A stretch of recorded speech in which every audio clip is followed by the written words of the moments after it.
અમુક લોકો એવું કહેતા છે કે આ યજ્ઞ યાગાદી પૂજા પાઠ જેવું કાંઈ એનાથી સુખી ન થવાય, મહેનત કરવી પડે. વાત બરાબર છે, મહેનત કરવી જ પડે, પણ એટલી મહેનત કરવાથી જો સુખી થવાતું હોત ને તો લોકો ગોળીઓ ઊંચી કરી કરી મરી જાય, પથરા તોડી તોડી મરી જાય, તો દરિયામાંથી પથરામાંથી ધાવા નથી કરી શકતા.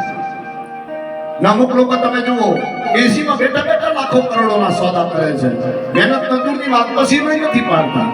ક્યાં મહેનતની જરૂર છે? બાપ દાદાએ કંઈક પુણ્ય કર્મ કર્યું હોય ને તેના સંતાનો બેઠા બેઠા ખાય. નદી હોય, નદીમાં પાણી ભરેલું હોય, ચેક ડેમ બનાવ્યો હોય, પાણી આખું વરસ રહે, તેનો ફાયદો કોને? આખો વરસ નીચે વાળાને. રાજસ્થાનમાં વરસાદ પડે તો ફાયદો ગુજરાત વાળાને થાય. બોર અને કુવામાં જળસ્તર ઊંચા આવી જાય. તમે જે કાર્ય કરે તમારા સંતાનોને પ્રાપ્ત થાય. એટલા માટે આપણા ઘરડાઓ કહેવતીમાં કહી ગયા કે બાપ દાદાએ આંબો વાયો હોય કે તો સંતાનો કેરીઓ ખાય. અમુક મા બાપ એવા હોય છે, કારણ કે રામ જેવા દીકરા જોઈતા હોય ને તો પેલા દશરથ જેવા બાપ અને કૌશલ્ય જેવી માં બનવું પડે. બાપ દાદાએ આંબો વાયો હોય તો શું કરો? કેરીઓ ખાય. પણ એના માટે રામ જેવા દીકરા જોઈતા હોય તો દશરથ જેવા બાપ અને કૌશલ્ય જેવી માં બનવું પડે. અમુક મા બાપ પોતાના સંતાનોને એમ વિચાર કરે કે સારું ભણાઈશું, સારું એજ્યુકેશન, સારું ટ્યુશન ક્લાસીસ, સારી ડિગ્રી તો નોકરી મળી જશે. ખોટી વાત.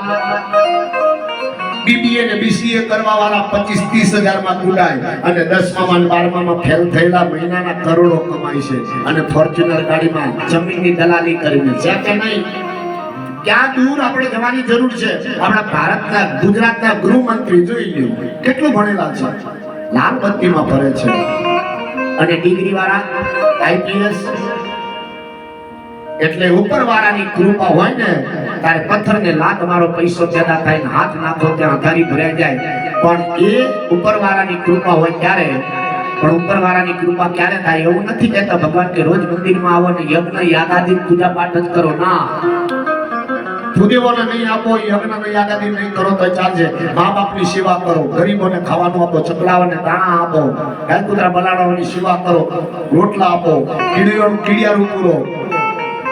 મદદ જેને જરૂરી હોય એને મદદ કરો. કારણ કે सकल पदार्थ है जग माही, भाग्य विना नर पावत नहीं. भाग्य से पहले और भाग्य से ज्यादा न किसी को मिला है न किसी को मिलेगा. અને ભાગ્યને બદલાવવા માટે પુણ્ય કર્મ કરવું પડે. આ છે પુણ્ય.